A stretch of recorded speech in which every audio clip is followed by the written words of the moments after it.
Thanks for joining me here today. Let me know where you're watching from by leaving a comment below. The day my life flipped upside down started with an unexpected phone call from Mrs. Collins, my elderly neighbor. Her voice trembled, filled with urgency that sent shivers down my spine. "Brett," she said in a low, almost secretive tone, "you need to come over right now. Something's happening at your house, your wife. Two men went in there a little while ago. I've seen this happen before, and I think you need to catch them in the act." Her words hit me like a punch to the gut. My heart was racing, and I could feel the weight of doubt creeping in. My wife, Emily, had been distant for months. I'd blamed it on stress, busy schedules, or the ups and downs of marriage. But Mrs. Collins's call planted a seed of suspicion, so sharp it felt like it was tearing through my chest. I jumped into my truck, my hands gripping the steering wheel tight, and sped toward my house. My mind raced with all kinds of thoughts, and the idea of someone disrespecting my home, our home, made my blood boil. As I turned onto my street, the neighborhood seemed unnaturally quiet, like it was holding its breath. Mrs. Collins was standing by her window, peering out from behind the curtain. When she saw me, she quickly opened her door and motioned for me to come in. "Brett," she whispered, her eyes darting toward my house, "your wife's home," and I saw two men go inside. They parked their car down the block, but I've been watching. I've seen cars like that before, always when you're at work. "You need to handle this." Her words made my stomach churn. Two men? My mind struggled to make sense of it, but anger was bubbling under the surface. A part of me wanted to charge into the house and confront them right then and there, but I knew better. Charging in blind wouldn't help. "Thank you, Mrs. Collins," I said, trying to keep my voice steady. "But I can't do this alone. I need backup."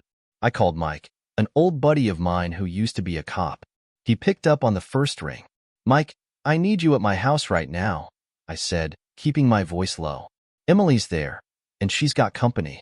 Bring your sidearm." "I'm not kidding." Mike didn't ask questions. "On my way," he said, then hung up. While waiting, I moved my truck to block the driveway. If those men were planning to leave, they'd have to go through me first. I grabbed my gun from the glove box, checked the chamber, and tucked it into my waistband. My hands were trembling, not from fear, but from pure adrenaline. When Mike arrived, he stepped out of his car, calm and steady as always. Together, we walked toward the house, keeping quiet. I motioned for him to head to the side door while I went to the front. My hand hovered over the doorknob, my heart pounding like a drum. I could hear faint voices inside, muffled but unmistakably casual. Taking a deep breath, I twisted the knob and stepped inside, my gun at the ready. The air felt heavy, almost suffocating. I moved through the living room, the carpet muffling my steps. The voices grew louder as I approached the dining room. Then I heard it, Emily's laughter, light and carefree, followed by a deep male chuckle. My stomach twisted into knots. I signaled to Mike, who nodded, his hand resting on his holstered weapon. As I rounded the corner, the scene hit me like a brick. Emily was sitting at the dining table, a glass of wine in her hand, smiling like nothing was wrong. Across from her sat two men, relaxed and smug, plates of half-eaten food in front of them. "Emily," I said, my voice sharper than I'd intended. Her head whipped around, and for a brief moment, her eyes widened in surprise. But she quickly recovered, her expression shifting to one of mild annoyance. "What are you doing here, Brett?" she asked, as if I were the one intruding. "What am I doing here?" I echoed, my voice rising. I glanced at the two men, their smug faces stoking my anger. "This is my house, Emily." "That's a hell of a question." She rolled her eyes and set her wine glass down. "Oh, don't start. They're just friends." "Friends?" I barked, my temper flaring. "You mean the kind of friends you sneak into the house when I'm not home?" Her face twisted into a sneer. "You're being paranoid," she said coldly. "Let me guess, Mrs. Collins called you, didn't she? That nosy old hag needs to mind her business. Don't try to deflect this onto her." I snapped. "I know what's going on. You've been lying to me." One of the men, tall with a thick beard, stood up and raised his hands like he was trying to calm things down. "Hey man," he said, "we don't want any trouble. Maybe you should take it easy. Take it easy? I growled. You're in my house, eating my food with my wife. The second man chuckled under his breath, making my blood boil even more. Mike stepped in, his voice firm. I think you two need to leave, he said, resting his hand on his gun. The men exchanged a glance before slowly getting up. Emily waved them off like they were nothing more than a nuisance. Go, she said dismissively. I'll handle this. As the door shut behind them, the silence was deafening. Emily stood, swirling her wine in the glass, her expression unreadable. You just embarrassed me in front of my friends, she said, her tone dripping with disdain. Embarrassed you? I shot back. You've been sneaking around, and you think you're the victim? She scoffed, crossing her arms. Maybe if you weren't so boring, I wouldn't need other outlets. Her words cut deep, but they also gave me clarity. The woman I loved was gone. This wasn't worth fighting for anymore. Mike, I said quietly, let's go. Emily smirked as I walked out the door, but I didn't look back. There was nothing left for me here. The drive away from my house felt like I was suffocating. Each mile we put behind us seemed to add more weight to the crushing realization that my life, the life I'd worked so hard to build, had been a complete sham. Mike didn't say much. He didn't have to. He was the kind of guy who understood when silence spoke louder than words. But my mind wasn't silent. Far from it. Inside my head, Emily's voice echoed, sharp and dismissive. Her words stung like a fresh wound. Maybe now you'll finally let go. Let go of what? The hope that I mattered? The belief that the woman I loved wasn't the cold-hearted monster she'd revealed herself to be? My hands gripped the steering wheel tightly, and I could feel the tension radiating from my knuckles. Her smirk replayed in my mind like a bad movie I couldn't turn off. She didn't just hurt me. It felt like she took pleasure in it. You good, man? Mike finally broke the silence. His voice was calm, careful, like he was stepping around broken glass. I didn't answer right away. I wasn't okay. Not by a long shot. My chest felt like it was being crushed under the weight of everything I'd lost. After a moment, I managed to get the words out. I don't know. How are you supposed to be okay when your wife? I stopped, the word catching in my throat. When the one person you trusted more than anyone stabs you in the back? Mike sighed, leaning his head back against the passenger seat. First thing you do is breathe, he said. You're not going to fix this tonight. Hell, you might not fix it at all. Not if she's like that. People like Emily don't change, man. They don't even realize they're the problem. Deep down, I knew he was right. Emily had made it clear she didn't care. About me, about our marriage, or even about offering a basic apology. When we got to Mike's place, a modest little ranch house just outside of town, he handed me a beer the second we walked in. We settled into his living room, and I tried to let the familiar comfort of his friendship ease the pressure in my chest. So, what's next? He asked after a while, watching me closely. I don't know, I admitted. I can't go back there. Not tonight. You can stay here as long as you need, he said without hesitation. But you've got to start thinking about what's next. Are you going to try to save the marriage, or is this it? The question hung heavy in the air. Was there anything left to save? Emily had humiliated me, mocked me, and shown no interest in fixing the wreckage she'd caused. The thought of rebuilding after all that made my stomach churn. She doesn't want to fix this, I said finally. I don't think she ever did. Mike nodded slowly, his face serious. Then don't waste your time chasing someone who's already gone. The next morning, I woke up on Mike's couch with a dull ache in my head and the same heavy weight in my chest. I wasn't sure if it was from the beer or everything Emily had put me through, but either way, it hurt. I grabbed my phone and started scrolling aimlessly until a message from an unknown number stopped me cold. It was a photo. Emily was sitting at a bar with one of the guys from last night, drinks in hand, laughing like she didn't have a care in the world. The timestamp said it was taken an hour after I'd left the house. My stomach dropped. I didn't know who sent it or why, but it didn't matter. The damage was done. She wasn't even hiding it anymore. She'd moved on without a shred of guilt, while I was still trying to make sense of everything. You okay? Mike asked, stepping into the room. I handed him my phone without a word. He took one look at the photo and let out a low whistle. Damn, she's not even trying to be discreet, huh? No, I said tightly. She doesn't care. She never cared. What are you gonna do? I stood up, pacing back and forth as my mind raced. I wanted to scream, to punch something, to make her feel even a fraction of the pain she caused me. But what would be the point? Emily didn't feel guilt or shame. She never had. I'm done, I said finally, the words tasting bitter as they left my mouth. I'm filing for divorce. Mike nodded, his expression serious but approving. That's the right call, man. You don't deserve this. The rest of the day was a blur of phone calls. Lawyers, the bank, anyone who could help me start separating my life from Emily's. Just when I started to feel like I was gaining some control, my phone rang. It was Mrs. Collins, the sweet old lady who lived next door. Brett, she said, her voice trembling, you need to come home. My chest tightened. What's wrong? I've been keeping an eye on the house, she said. Emily's there, and she's got someone with her. Not the guys from before, someone new. And they're fighting. Loud. Fighting? My heart raced as I grabbed my keys. I'm on my way. Mike followed me out the door, his hand instinctively resting on the holster at his belt. As we sped toward the house, my mind was a whirlwind of questions. Who was this new guy? What were they fighting about? And what was I about to walk into? When we pulled up, Mrs. Collins was standing in her driveway, her face pale. She pointed to my house, her hand trembling. They're in there, she whispered. I didn't wait. I stormed up to the door and threw it open, bracing myself for whatever was inside. Troy insisted on coming with me again, and as we drove back to the house, my grip on the steering wheel was so tight my knuckles turned white. If she's trying to pawn off my stuff, I swear to God, I'm going to lose it. Stay calm, Troy said. We'll stop her.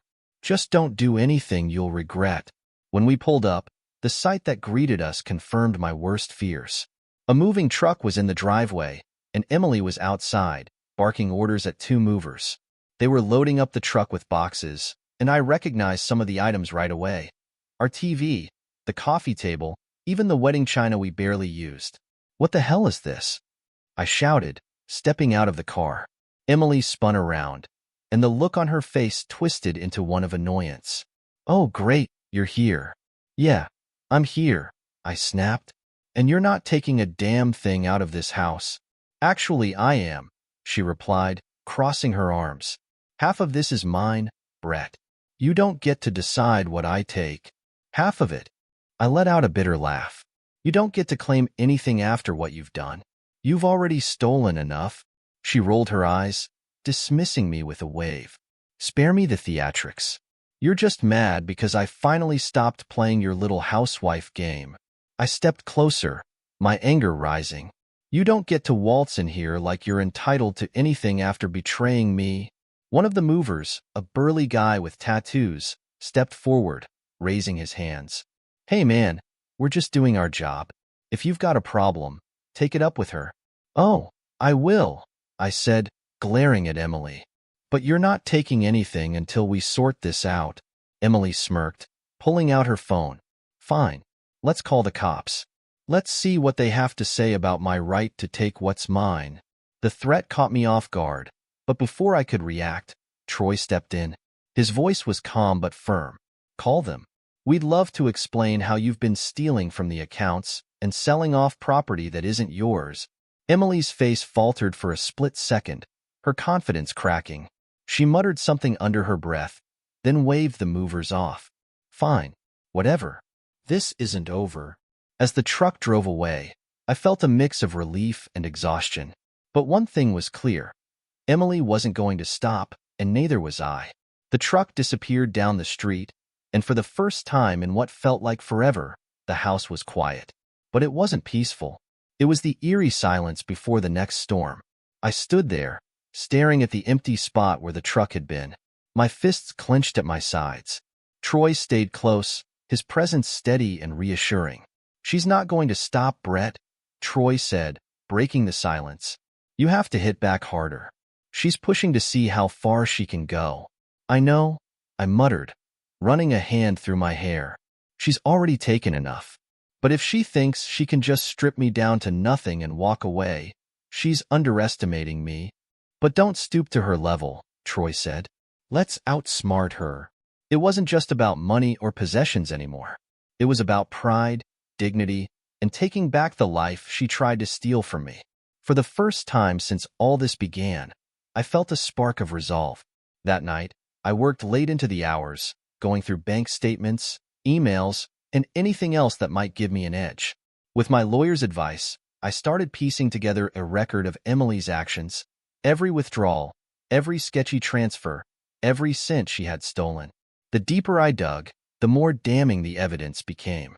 Payments to strangers, vague descriptions on receipts, and luxury items I'd never seen before. It painted a picture of someone who had been planning her escape long before the cracks in our marriage had even appeared. Emily hadn't just cheated on me. She had plotted her exit strategy, meticulously leaving nothing to chance. Around midnight, my phone buzzed. It was another text from Emily. "You think you're clever blocking me from the money, but it won't stop me. Watch your back." I stared at the screen, the words sending a chill down my spine. Troy, who was sitting across the table, looked up. "Another threat?" he asked. "Yeah," I said, showing him the message. "She's getting desperate." "Good," Troy said, leaning back in his chair. "Desperate people make mistakes. Let her dig her own grave." The next day, I was surprised by a knock at Troy's door. When I opened it, I was stunned to see Chris, the man who had exposed Emily's infidelity, standing there. He looked rough, like he hadn't slept in days. "What do you want?" I asked, my tone sharp. "I need to talk to you," he said, his voice strained. "It's about Emily." I hesitated, a part of me wanting to slam the door in his face, but curiosity got the best of me. I stepped aside and let him in. Troy stayed nearby, arms crossed, his gaze wary. Chris sat down, rubbing his hands together nervously. "Look, I know you have no reason to trust me," he began, "but you need to know something. Emily's dangerous." "Dangerous how?" I asked, narrowing my eyes. "She's been playing me too," he admitted, his shoulders sagging. "When I found out about the other guys, I confronted her. She flipped out, told me I was nothing to her, that I was just a tool. Then she started threatening me, saying she'd ruin my life if I ever crossed her." His words hung in the air, thick with regret. I wanted to hate him, but something in his eyes, fear and regret, made me listen. "Why are you telling me this now?" I asked. "Because she's unhinged," Chris said, "and I think she's going to come after you harder than you realize. She doesn't just want out. She wants to destroy you." The weight of his words settled heavily in my chest. Emily had already taken so much, but if Chris was right, she wasn't done. Not by a long shot. "What do you suggest?" Troy asked, his voice cold and measured. Chris hesitated before pulling something from his pocket. "A flash drive." "This," he said, sliding it across the table. "It's everything I have on her. Texts, emails, even recordings. She's been lying to everyone, not just you. She's been scamming people, playing men against each other, hiding money offshore. If you use this, you can stop her." I stared at the flash drive, a mix of anger and gratitude swirling inside me. "Why are you giving this to me?" I asked. "What do you get out of it?" Chris looked down, his jaw tightening. "Because I loved her. I thought she was different, but she used me just like she used you. I can't fix what I did, but maybe I can help you stop her." With the flash drive in hand, I finally felt like I had a weapon of my own. That night, I met with my lawyer again, showing him the contents of the drive. His eyes widened as he skimmed through the files. "This is big," he said, his tone serious. "If even half of this is true, she's in deep fraud, theft, maybe even conspiracy. It's all here. Can we use it?" "Absolutely," he said, "but we need to be smart. If she catches wind that we have this, she'll double down." I nodded, my mind racing. This was my chance to turn the tables, to take back the power she'd stolen from me. But it wasn't just about revenge anymore. It was about justice. The plan was set. My lawyer filed the necessary paperwork to protect my assets, and the evidence on the flash drive became the foundation of a legal case that could not only stop Emily but hold her accountable for everything she had done. It was no longer just about divorce. It was about justice. 2 weeks later, I found myself sitting in a courtroom that felt colder than anything I'd ever experienced. Emily was there, of course, dressed to the nines, projecting an air of calm indifference. But her confident facade cracked when the evidence from Chris's flash drive was presented. Emails outlining her schemes, texts to multiple men, and financial records showing the offshore account she'd been funneling money into. Perhaps the most damning evidence was a recording of her bragging about how easy it was to manipulate me. "Brett doesn't have a spine," she had said, her voice dripping with derision. "He'll roll over like he always does." Hearing that in open court was like a slap to the face. Emily's smirk faltered, and the judge's expression turned cold. Her lawyer scrambled to mount a defense, but it was clear they were losing. By the end of the day, the court ruled in my favor. Emily was ordered to repay the money she had stolen, and any claim she had on the house or other assets was voided due to her fraudulent activities. But the victory wasn't just financial. It was the look of sheer panic on her face as the reality of her situation hit her.